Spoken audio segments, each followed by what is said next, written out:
नक्षत्र बाग तैयार किया है। हर एक जन्म नक्षत्र के अनुसार एक पेड़ आराध्य पेड़ माना जाता है। इसकी पूजा अर्चा करने से उस व्यक्ति को धन सौख्य राहत प्राप्त होती है। हर एक जन्म नक्षत्र के अनुसार बाहर हमने बोर्ड लगाया है। ये बोर्ड आप एग्जिट करते समय देख सकते हैं। वो पीपल का पेड़ है, इसकी हम पूजा करते हैं। हम लोगों ने इसे दीर्घायुष का प्रतीक माना है। ये जो पत्थर से बंधा बांध है, इसे कोंकणी भाषा में पार कहते हैं। ये पार 400 साल पुराना है। जब ये पार बंधा गया तभी ये पीपल का पेड़ भी लगाया गया, इसलिए इस पेड़ की उम्र भी 400 साल पुरानी है। तो जी ने 100 साल पहले लिखी।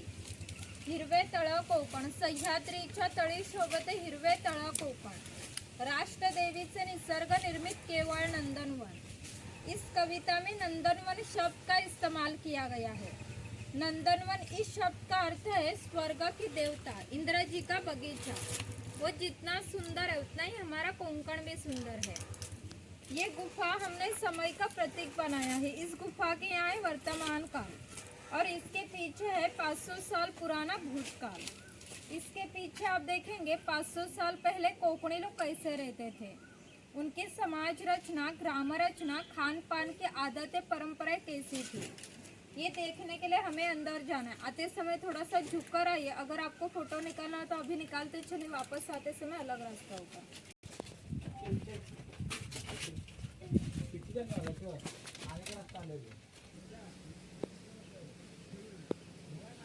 इस्तेमाल कोकम शरबत और कोकम आगल में किया जाता है। इसके फल के छिलके से कोकम यानी कि आमसूल तैयार किए जाते हैं। उसके सीड से तेल निकाला जाता है। इसका इस्तेमाल फटी हड्डियों को लगाने के लिए किया जाता है। यहाँ पर अजगर का स्टैचू दिखाया है। परशुराम है। हमारे पुराणों में उनका ऐसा उल्लेख हुआ है कि हजारों साल पहले भगवान परशुराम हो गए। उन्होंने सारी पृथ्वी जीत ली और जीती भूमि ने दान की। दान की कौन सी भी चीज हम खुद के लिए इस्तेमाल नहीं कर सकते, लेकिन उन्हें रहने के लिए भूमि की जरूरत थी। हम जहाँ पर खड़े वहाँ पर हजारों साल पहले समुंदर था। उन्होंने उसके साथ युद्ध किया और उसे 40 या 50 किलोमीटर पीछे ढकेल दिया और जो भूमि निर्माण हुई उसे कोंकण कहते हैं और इस भूमि को परशुराम की भूमि कहा जाता है। कोंकण में जांभा नाम का जो लाल रंग का पत्थर मिलता है, इसका ये जो पक्का रास्ता आप देख रहे हैं, इसे कोंकणी भाषा में पखदंडी कहते हैं। ये पखदंडी 400 साल पुरानी है। पहले पखदंडी गणेश जी की मंदिर तक थी, आधुनिकता में नष्ट हो गई। आज सिर्फ हमारे प्राचीन कोंकण में पाई जाती है। पहले ऐसी पखदंडियाँ ग्राम देवता की मंदिर की ओर जाने के लिए बंधी जाती थी। आज हम लोग भी इस पखदंडी से प्राचीन कोंकण की ग्राम देवता वाघजय उसके दर्शन के लिए जा रहे हैं। ये भी डाला जाता है, हमारे बिक्री केंद्र में खरीद सकते हैं। पहले धार्मिक संस्थाएं गांव को नियंत्रित करती थी। गांव में किसी दो व्यक्ति के बीच झगड़े हो गए तो गांव के सभी लोग यहाँ इकट्ठा हो जाते थे और गांव के मुखिया उनके सामने न्यायदान का काम करते थे। और एक महत्व की विशेषता ये कि संसार में ऐसी प्रथा है कि हर एक जाति धर्म के लोग अपने अपने मंदिर, चर्च और मस्जिद में जाकर भगवान के दर्शन लेते हैं। हम कोंकणी लोग भी साल भर भगवान के पास जाकर भगवान के दर्शन लेते हैं। लेकिन हमारे यहाँ सन शिमगा यानी कि होली का त्योहार मनाया जाता है। तब इस देवी को इस पालकी में बिठाकर गांव के हर एक घर में लेके जाते हैं। यानी कि कोंकणी लोग और भगवान, इनका नाता इतना नजदीक होता है कि हमारा एक दूसरे के पास आना जाना होता है। इस देवी का नाम वाघजय है। यह नाम हमने जानबूझ कर रखा है क्योंकि जिस जंगल में वाघ पाए जाते वो जंगल समृद्ध माना जाता है। 500 साल पहला कोंकण का जंगल भी इतना ही समृद्ध था। उससे हमारे भविष्य में भगवान का स्थान है। हम कोंकणी लोग वड, पीपल, सापिन की पूजा करते हैं, यानी कि हम निसर्ग पूजा कहलाते हैं।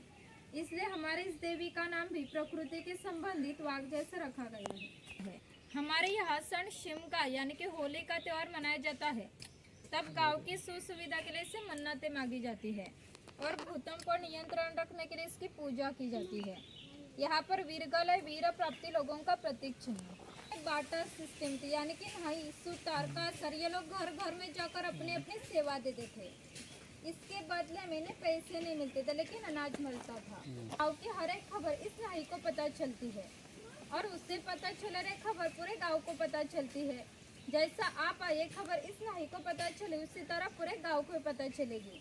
हमारा पूरा गांव आपके स्वागत के लिए उत्सुक है। रिवाज के अनुसार पहले मुखिया के घर जाएंगे, बाद में पूरा गांव देखेंगे। धार्मिक और आज के संदर्भ मुखिया का पहला सम्मान था। गांव में न्यायदान करना, कानून संभालना, टैक्स कलेक्ट करना ये काम मुखिया करते थे। ये मुखिया की बीवी कोपणे औरतें सुंदर और शूर थी, लेकिन उन्हें स्वतंत्रता तो नहीं थी। माझघर के दरवाजे की चौखट यही उनके लिए मर्यादा थी। ये मुखिया के 2 बच्चे वो हमारा परंपरा से चलता है खेल चौपट खेल। यही खेल महाभारत में धर्मराज और दुर्योधन इनके बीच द्यूत नाम से खेला गया। हस्ती दंती फांसी लेकर ये खेल खेला जाता है। अगर खेलने वाले कुशल हो तो ये खेल 1 से 2 रात तक चलता था। इतना ही मजे का खेल है। मकान की रचना देखिए। मुखिया जी सूचाई पर बैठे, उसे ओटी कहते हैं। गांव के मान्य लोग ओटी पर बैठे थे, सामने उसे पड़वी कहते। सर्वसामान्य लोग पड़वी पर बैठे थे। मुखिया के यहाँ है भगवान का घर और यहाँ है रसोई घर। मुखिया के पीछे है माज घर यानी कि पहले का बेडरूम। छप्पर की रचना देखिए। ऊपर छोटा छप्पर, बीच में गैप, नीचे बड़ा छप्पर। कोंकण में गर्मी बहुत होती है, इसलिए घर की गर्मी इस गैप से बाहर जाती है और बाहर की ठंडी हवा उसकी जगह लेती है। इससे घर का वातावरण हमेशा के लिए ठंडा रहता है। घर के सामने आंगन और आंगन में तुलसी वृंदावन है। यहाँ पर सरोते दिखाई।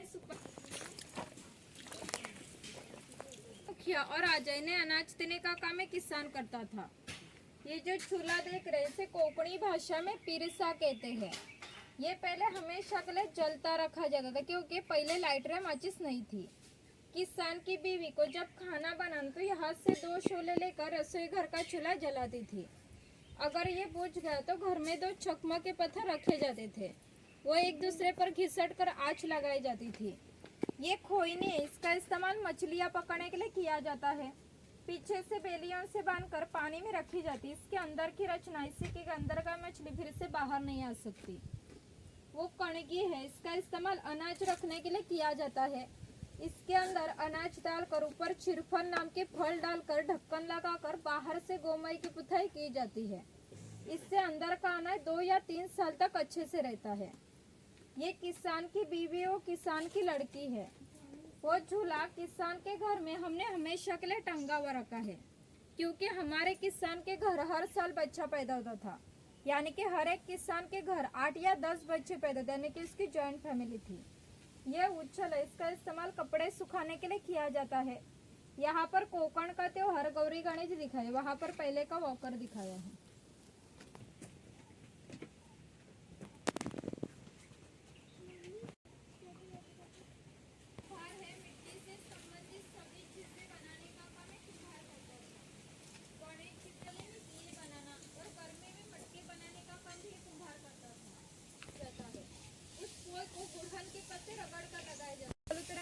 नष्ट हो गए, लेकिन माड़ी निकालने का व्यवसाय अभी भी चल रहा है। सोनार दिखाया है। चोल राजा पुरदा भोलिन कोंकण के फोर्ट को 5000 साल पहले का इतिहास है। इस बंदरों से भारत के सभी व्यापारी पूरे जग से व्यापार किया करते थे। यहाँ से निर्यात होने वाली चीजों में हस्ती दंती चीजें, हस्तकौशल्य की चीजें, हीरे, माणिक्य, मोती, शंख, शिंपले इत्यादि चीजों की निर्यात ये बनिया लोग करते थे। इसके बदले में पूरे जग से भारत में सोना आता था। मतलब हमारे देश ने जो सुवर्ण युग का अनुभव है, इसका प्रवेश द्वार कोंकण के पोर्ट थे। यहाँ है गांव के 12 बलूतीदार दिखाए, जो अधिक महत्वपूर्ण है हमने यहाँ दिखाए। किसान को लगने वाली लकड़ी के औजार बनाने का काम ये सुतार करता था और मकान बनाने का काम भी सुतार करता था। ये सावंतवाड़ी का सुतार है। सावंतवाड़ी के लकड़ी के खिलौने संसार में बहुत प्रसिद्ध है।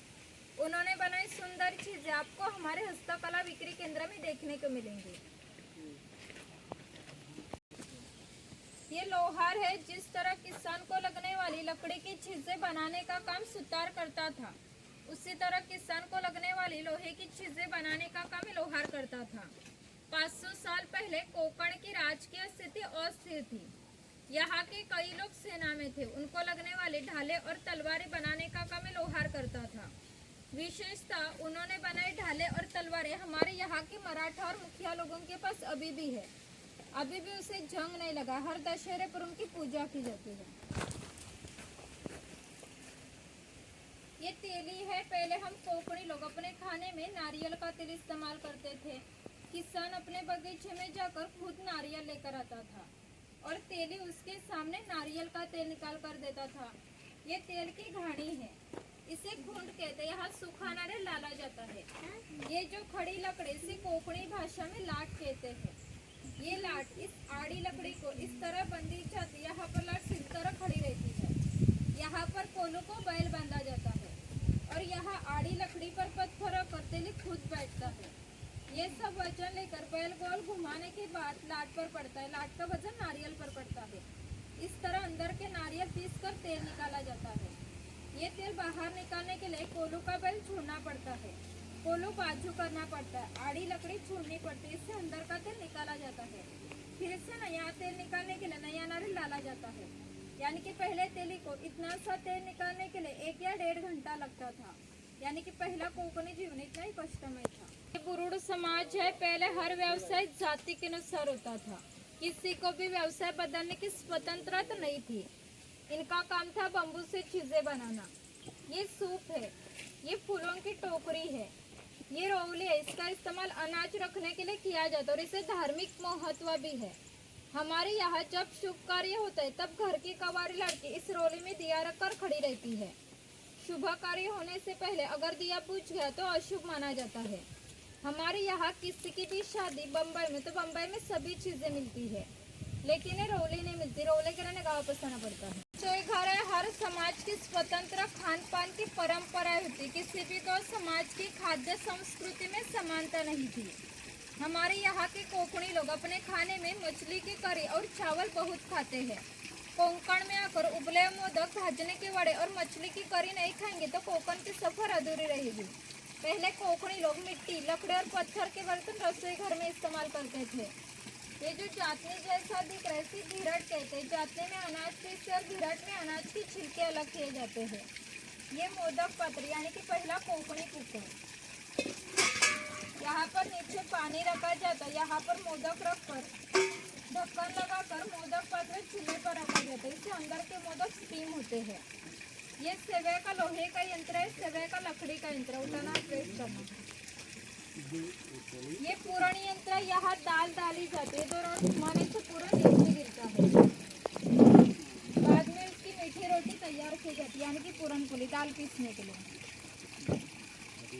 वो टिफिन बॉक्स है। नीचे 3 डिब्बे हैं। बाजू में 2 चम्मच है। ऊपर पानी पीने के लिए लोटा है। बाजू में चाय रखने के लिए किटली है। यहाँ पर लकड़ी के चम्मच दिखाए। यानी कि पहला कोकणी जीवन इतना ही कष्टमय था और हजारों बरस ऐसे तरह जी रहे थे।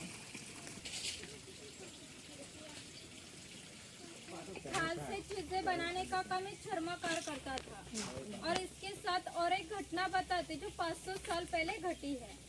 यहाँ से 80 किलोमीटर दूरी पर मार्लेश्वर नाम का भगवान शंकर जी का मंदिर है। वहाँ पर एक पहाड़ी पर गुफा है। उस गुफा में शिवलिंग है। वहाँ की विशेषता है कि वहाँ जीवित सांप पाए जाते हैं। पहले भगवान गांव में रहते थे। उस गांव के लोगों का व्यवहार उन्हें पसंद नहीं था, इसलिए उन्होंने गांव छोड़ने का निर्णय लिया। मकर संक्रांति के पहले दिन उन्होंने गांव छोड़ दिया।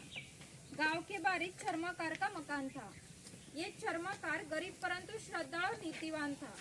शंकर जी ने किसी भी प्रकार का जाति पाति का भेद न करते उसे मशाल दिखाने की विनती की। चर्मकार ने अतिथि देवो भव समझकर मशाल दिखाने के लिए बाहर निकले। आज जिस जगह पर मार्लेश्वर है वहां जाकर भगवान शंकर जी ने अपना असली रूप प्रकट किया और इस चर्मकार को दर्शन दिया और उसे कहा कि अब मैं इस गुफा में ही रहूंगा। इस घटना को 500 साल हो गए, लेकिन हर संक्रांत को भगवान शंकर जी की पालकी उनके मूल गांव से निकलती है। तब उस पालकी को मशाल दिखाने का काम चर्मकार का आज का वंशज वो करते हैं। यानी कि मार्लेश्वर ऐसा स्थान है जहाँ पर किसी भी प्रकार का जाति पाति का भेद नहीं माना जाता। आगे हमने मार्लेश्वर 500 या 125 गाय और 5-25 भैंसें होती थी। एक गाय भैंस को बेचना चाहिए तो उनकी कीमत 8 या 10 हजार में जाती थी और इन सबको बेचना चाहिए तो उनकी कीमत कई लाखों में जाती थी। इतना ही धनवान आदमी था, लेकिन कोकणी लोगों की रहन सीधी होने के कारण इनकी रहन भी ऐसी थी। ये गांव सीमा है। गांव सीमा पर जो भगवान होते हैं उससे हम राकंदार कहते हैं। उससे वंदन करके हम गांव के बाहर जाते हैं, क्योंकि हमारी ऐसी श्रद्धा है कि हम संसार में आत्मविश्वास से जीते और सफल होते हैं। अगर आप श्रद्धालु तो आपको उनको जरूर दर्शन करना चाहिए, आपका आगे का सफर अच्छे से होगा। नमस्कार, यहाँ पर मेरा गाइड खत्म हुआ। आपको कैसा लगा वो फीडबैक दे सकते हैं। वहाँ से आगे जाना है, लास्ट पॉइंट है शंख का प्रदर्शन। वहाँ पर आपका टिकट चेक किया जाएगा, वहाँ पर फोटो निकालने के लिए अलाउड नहीं, वैसे नीचे एग्जिट है।